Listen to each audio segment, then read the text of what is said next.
I have a 1A trick for you today, but I didn't bring a 1A yo-yo with me, so I'm just going to hold this dice up here because it's not going to change it. So this is a 1A trick, and it was a request. I'm only going to do 1A tricks on request. I'm not going to be doing a tutorial for them because of that, because I'm not very big into 1A. I'm not very good at it. I don't really like it. That's about all I have to say on it. They're great 1A players, but it's just not my style. Okay. So, we're going to be going over the trick Yukki Slack. This trick was invented by Yukki Spencer in, I think, 2001. And then he did it in his freestyle in 2001, and everyone flipped out. It was a really good trick.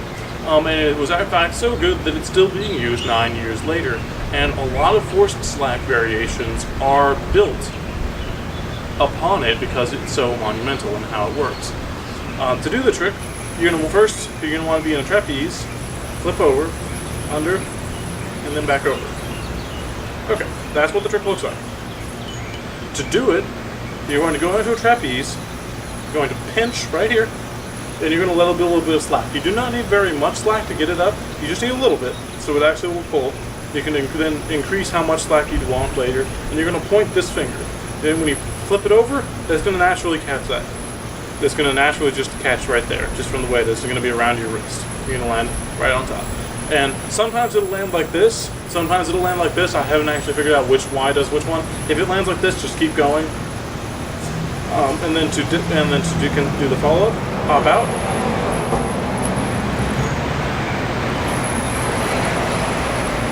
Pop out. And then you're going to let go. You're going to flip out right here, right there, and right as it touches, at the very moment it touches, you're going to let go, and then continue the motion. So it's going to look like that. And you're going to do 2 rotations out. So it's just going to be da-da-da.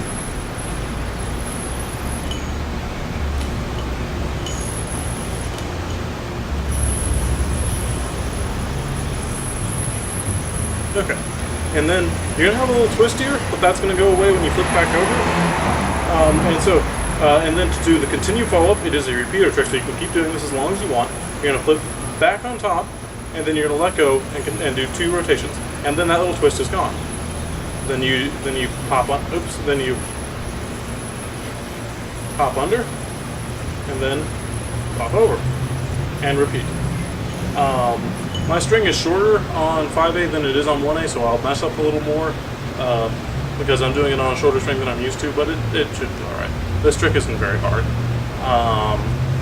It's hard when you first learn it, but once you've started having some more understanding of forced slack, it becomes very easy very quickly.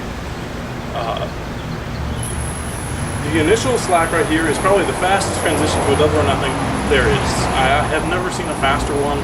You could argue something like that right there, it's just as fast, but just that is also pretty fast, and you can accelerate that really quickly. It's used, a lot of other forced slacks are based on it. For example, if you were to do a double slack and then throw this over, that's another way to do a double or nothing. That's built on Yukki Slack. Revolutions is built on Yukki Slack. Right here, that's built on Yukki Slack, and then the other way is built on Yukki Slack. Just about every slack where it's forced by the movement of the yo is built on Yukki Slack. So it's a really, really important trick to learn. If you do not know it, please learn it. There are a lot of tutorials for it, so if you can't get it off this one, just look for another one. Probably, and now going back to how to do it, because I didn't finish that because I got sidetracked. After this first one, the hitting it under is probably the hardest thing. The whole trick is hitting it here and then actually getting it over your hand. You want to kind of have your hand a little twisted so it doesn't catch. That's something I see a lot of beginners making the mistake of, is that they don't actually twist their hand over to release the string, and then it doesn't get to this point to be thrown again. To practice the other thing, it's actually just to practice getting for the second rotation of the under. Oops. You can actually just be in an undermount and just throw the slack there, and that just sets you up in the next step, where you can do the over, and then back into it. That's about all there is to it. remember to kind of turn your hand a little bit. You'll be able to do it instinctually, and most people who do the trick don't even realize that they're doing it, but it is there. It's just to let that little slack off, and that will help the string roll off, even if your skin is really sticky like mine. That's about all there is to Yukki slack. It's a fairly beginner trick, but it can be hard if you haven't done anything like it, so that's why I'm doing a tutorial for it. That's about all I have to say about it. It's a great trick.